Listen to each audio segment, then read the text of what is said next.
I don't want to put my name on a party. I want to stay true to my values and my morals, and where the party falls is maybe where I'll vote.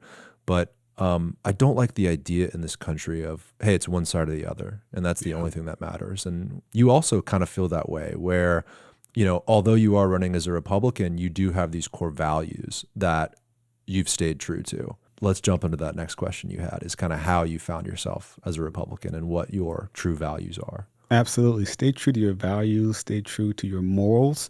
And I do believe in a thing called a moral compass. How I got to become a Republican actually is very interesting. I remember in 2008, and I'm watching Obama's inauguration. So I was actually in the 7th grade at the time. And I remember every detail about that day because they had stopped the entire classroom.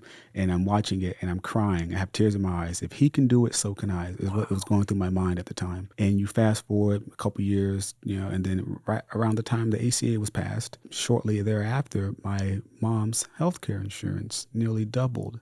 And just for the two of us. And I thought, well, wait, what's going on here? But what brought my attention to it, my mom sat me down and said, hey, well, Christmas won't be so well this year. And I thought, why? I'm a straight A student. Well, because of insurance. And she kind of told me a little bit about it. And I thought, wait a minute, I thought he was for us. I felt so heartbroken in that time, right? And how it was impacting me personally, right? I want Christmas gifts, right? And impacting my family and my mom. And so from there, that's when in 2012, I thought, okay, hey, a guy by the name of Mitt Romney comes out of nowhere, but he's talking about tax cuts and this and that and prosperity, smaller government. I'm thinking, oh, that sounds pretty good. My grandmother said, nope, not in this household, right? We're Democrat, born and raised. And I thought, oh, okay, wow. And so then in 2013, almost out of rebellion, I said, you know what? I'm going to register as a Republican. I'm 17 years of age, and I pre-registered.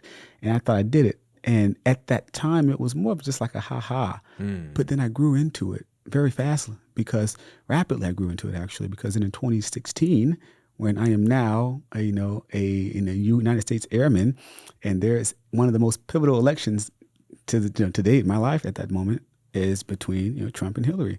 And I remember specifically, love him or hate him, Donald Trump comes down the stairs at the time, and he did a speech, and he said, what do you have to lose by voting? Yeah. You're unemployed, jobless, incarcerated. You've been going down this perpetual cycle for the last 60, 70 years or so.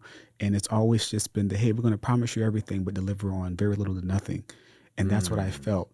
And so when the Democratic Party was turning their back to me, the Republican Party had their arms open, right, and said, hey, we're going to embrace that. And I feel as though, regardless of affiliation, taking affiliation off, look at and stand for things like fiscal responsibility, public safety, right? Looking at empowering, right, our young students in education, and taking away all this other fluff around it. Everyone wants to save some money, right? They want to work a good job, build up a retirement, right, and retire happy. That's really what it comes down to, and leave something for their offspring. But when you get all these other things mixed and involved, it just mucks up the works. Don't subscribe yourself to some particular party and just hold that lifelong, right?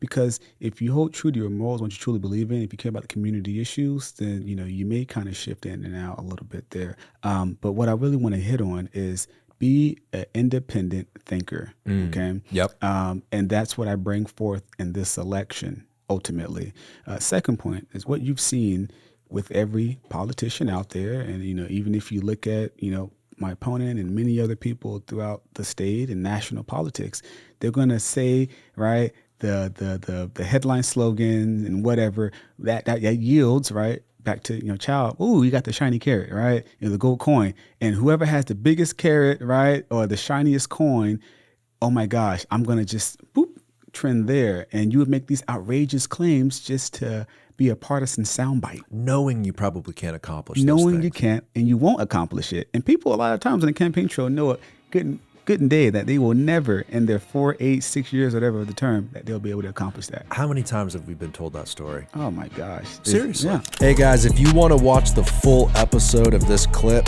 click right here. Make sure to subscribe by clicking right here. Thank you for watching.